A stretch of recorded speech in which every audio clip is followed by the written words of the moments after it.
Jin stared at the empty space where Nara had slept just hours ago. The sheets still held a faint blue glow, the last trace of her cerulith biology slowly fading away.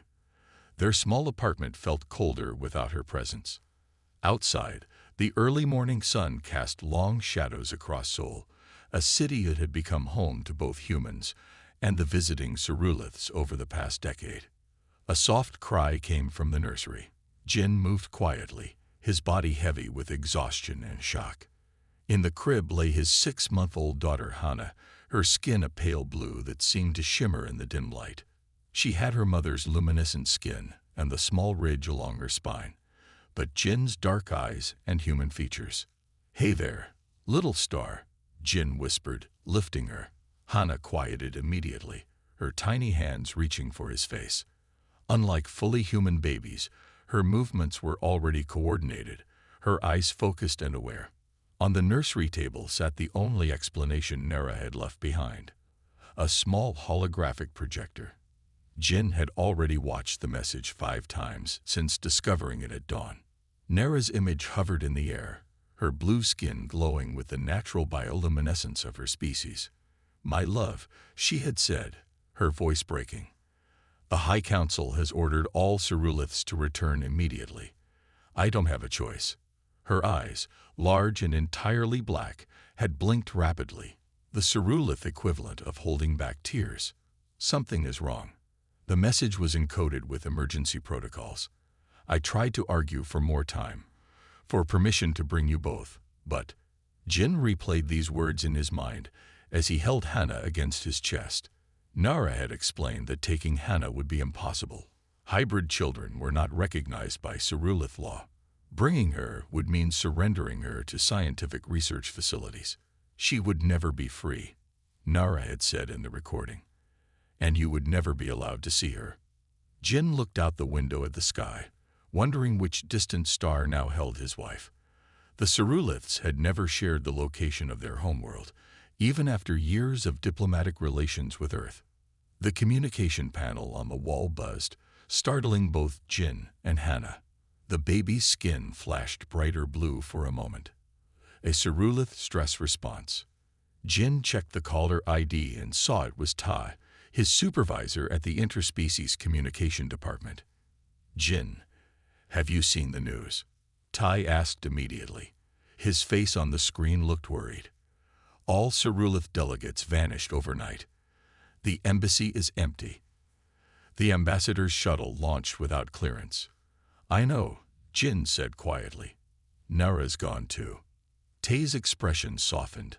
"I'm sorry, Jin." "Did she say anything?" "The government is trying to understand what happened." Jin hesitated. The government had always been interested in Hana, the first recognized human cerulith child, born in South Korea. Research teams had requested regular examinations since her birth. Nara had always been uncomfortable with the attention. "No," Jin lied. She left without explanation. After ending the call, Jin put Hana in her carrier and began packing essentials. If all ceruliths had been recalled, questions would follow. Hana would become even more interesting to authorities. As he packed, Jin found a small object under Nara's pillow, a crystal pendant she always wore, its center containing what looked like a piece of living starlight. She had never removed it before. A small note was wrapped around it, written in her careful handwritten Korean. "For Hana when she needs to find her way. A piece of home." The doorbell rang. Jin froze. Through the security camera, he saw 2 government officials in the hallway, one from the Interspecies Affairs Department. "Mr. Kim," one called through the door. "We need to speak with you regarding the cerulith situation and your daughter's welfare." Jin grabbed the last essentials and Hana's carrier. The apartment had a service exit Nara had insisted on when they moved in. "Always have a second way out," she had said with a smile that now seemed filled with foresight. As he slipped out the back stairs, Hana reached up and touched his face. For a moment, Jin felt a strange sensation, a flash of stars, the feeling of movement, and Nara's face. Then it was gone. Hana's eyes, wider than human eyes should be, watched him knowingly. "Was that you?" Jin whispered, startled.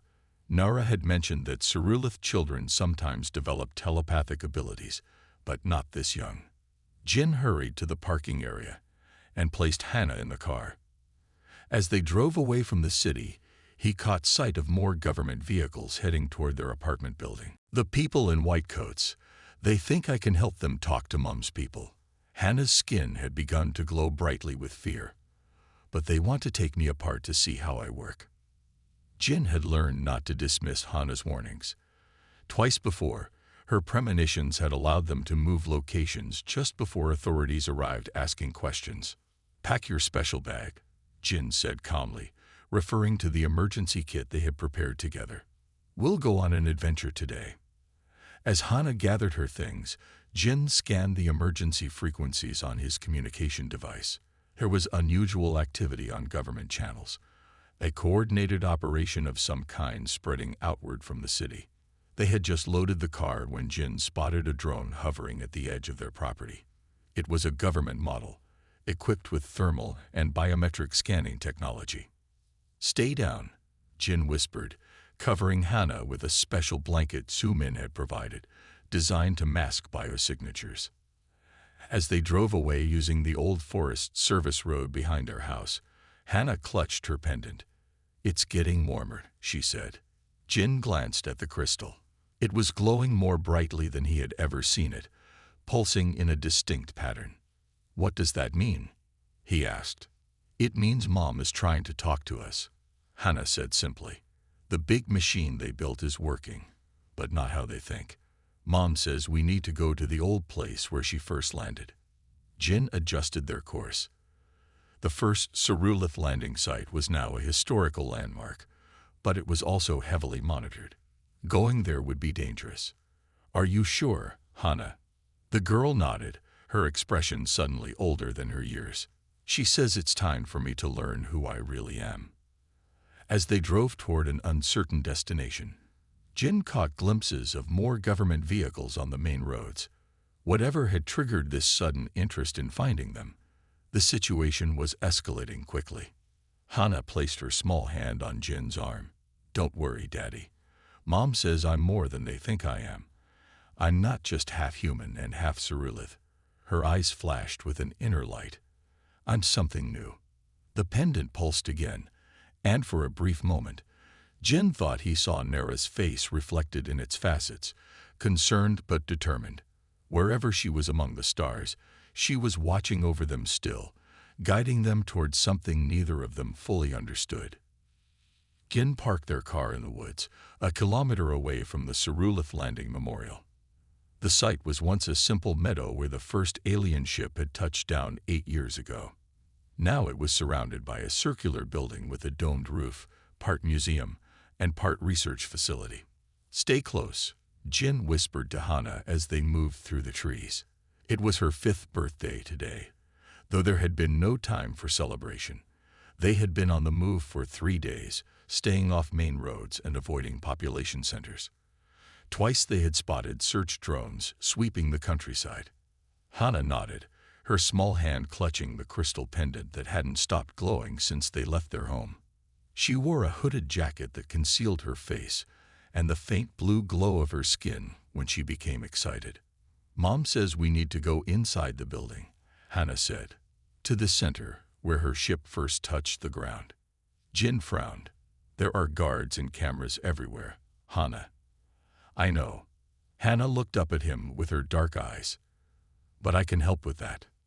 Before Jin could ask what she meant, Hannah closed her eyes. The pendant brightened, and Jin felt a strange tingling sensation across his skin. Around them, the forest seemed to dim slightly, as if a thin veil had been drawn across reality. "What did you do?" Jin asked, his voice barely audible. "Mom showed me how to bend light," Hannah said simply. "We're not invisible, but people won't notice us unless they look very hard." Jin stared at his daughter in amazement. Nara had mentioned Cerulith abilities that developed with age, but nothing like this. Whatever Hannah was becoming, it went beyond either of her parent species. They approached the perimeter fence. Two guards stood at the main entrance, looking bored on this ordinary Tuesday afternoon when few visitors came to the memorial. Jin hesitated, but Hannah tugged him forward confidently.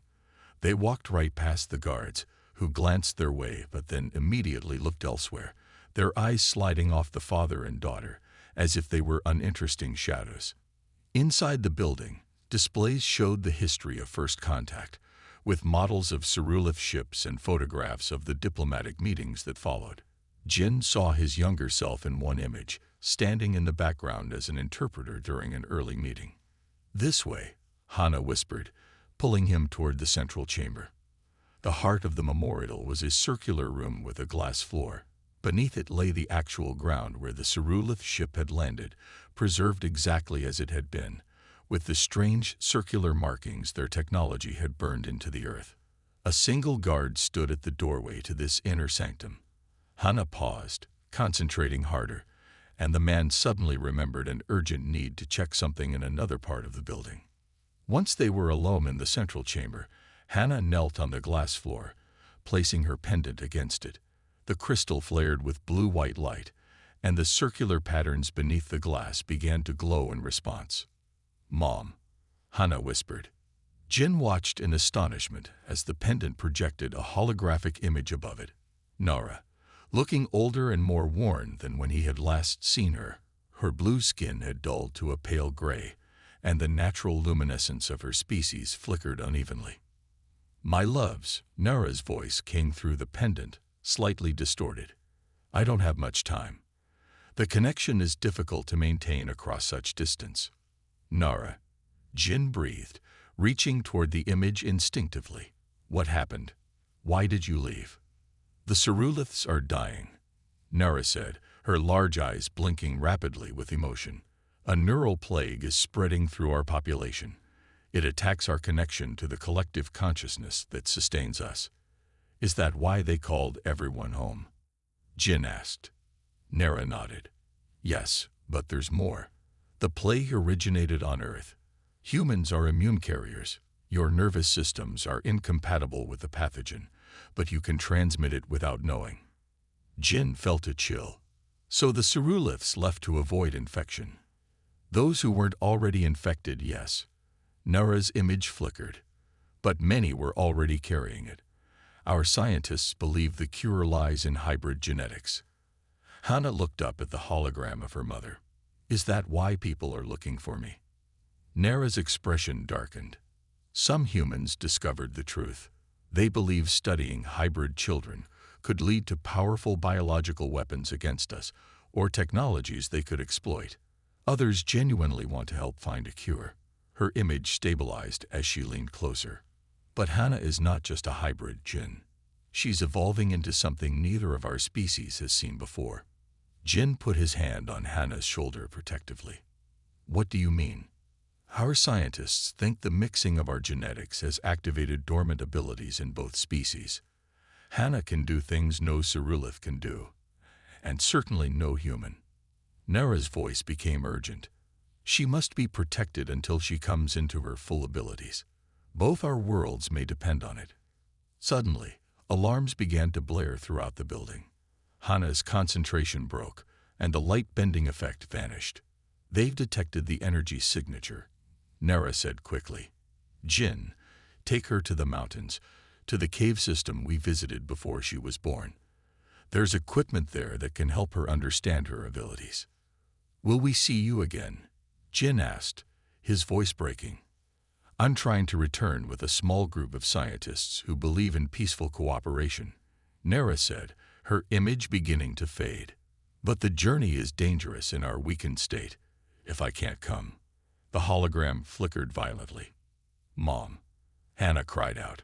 "Remember, Hannah," Nara's voice came through one last time. "You are the bridge between worlds. Trust what's inside you. It's more than either of your parents could give you alone." The hologram vanished as the door to the chamber burst open. 4 security officers rushed in, followed by a woman in a government uniform. "Mr. Kim," she said, her voice coldly professional.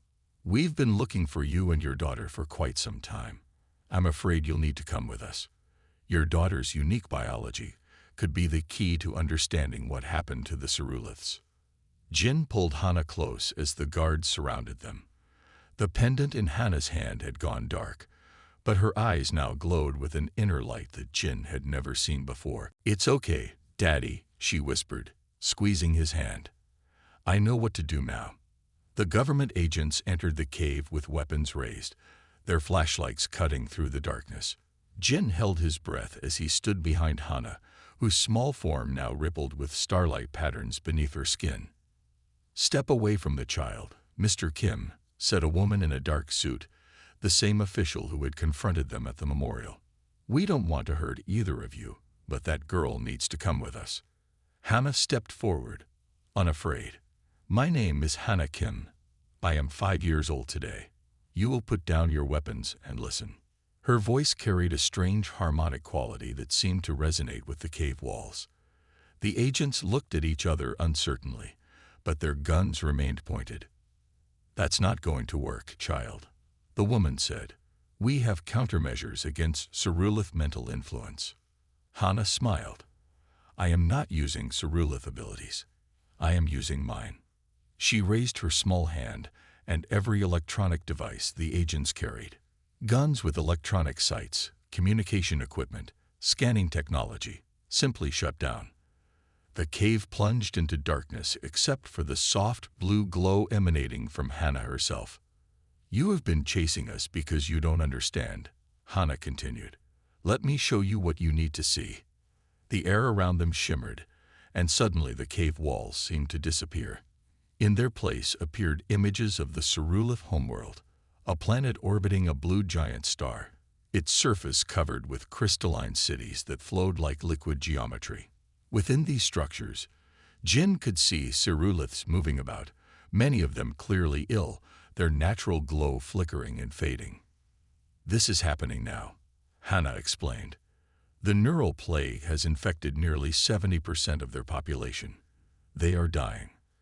The images shifted to show Earth, but from an unusual perspective, showing the invisible energy patterns and fields that surrounded the planet, patterns humans couldn't normally perceive. "Humans carry the pathogen without being affected," Hana continued. "It was an accident of biology. When our species met, something that was harmless to you became deadly to them." The government woman had lowered her weapon, her face pale in the blue light. "Is that why they left?" "They think we infected them deliberately." "Some do," Hana acknowledged. "Others understand it was no one's fault. A natural consequence of different biologies meeting." Jin stepped forward to stand beside his daughter. "What does this have to do with Hana? Why have you been hunting her?" The woman hesitated. "Our scientists believe hybrid children might hold the key to understanding the pathogen. Some theorize they could even help develop a cure." "They're right," Hana said simply. "But taking me to a lab would not have worked. I needed to become what I am now." She gestured to herself, the light flowing beneath her skin pulsing in complex patterns. "I had to finish changing." Suddenly, the pendant at Hana's chest began to glow more intensely. She looked up, her expression changing to one of joy. "They're here," she whispered. The cave filled with a high-pitched hum, and the ground beneath them trembled slightly. Outside, a blinding light washed over the mountainside. "More of your people?" the government woman asked Jin, her voice tense. "No," Jin replied, his heart racing. "Hers." The light intensified, and then a figure appeared at the cave entrance, silhouetted at first, then stepping into the blue glow. Nara stood before them, changed from when Jin had last seen her. Her once vibrant blue skin was now pale, almost translucent, and her movements were careful, as if she were in pain. "Mom!" Hana cried out, running to her. Nara knelt to embrace her daughter, her eyes wide with wonder as she took in Hana's transformed appearance. "You've completed the transition," she murmured, "even faster than we hoped." Jin moved toward them slowly, barely able to believe Nara was really there. "You came back," he said, his voice thick with emotion. "Not alone," Nara replied, turning toward the cave entrance. 3 more Ceruliths entered, all showing signs of the plague that Hana had shown them. They regarded the human agents with caution, but made no threatening moves. "These are our scientists," Nara explained. "They've come to work with Hana, if she's willing." The government woman stepped forward. "Work with her how? She's just a child." "A child who carries within her the solution to the plague," one of the Cerulith scientists replied. His voice sounded raspy, as if speaking was difficult. "Her hybrid biology has created natural immunity and the ability to generate antibodies that could save our species." Hana walked back to stand between her parents, taking each of their hands in hers. "I can help both worlds," she said confidently, "but not as a test subject, as a bridge." She looked up at the government woman. "Your people need to understand the Ceruliths better. They need to stop being afraid of what's different, and the Ceruliths need to trust humans again." The woman looked from Hana to the ill Ceruliths, then to Jin and Nara. Something in her expression softened. "What are you proposing?" "A new beginning," Hana said. "A research center where both species work together. Where I can help develop the cure without being locked away.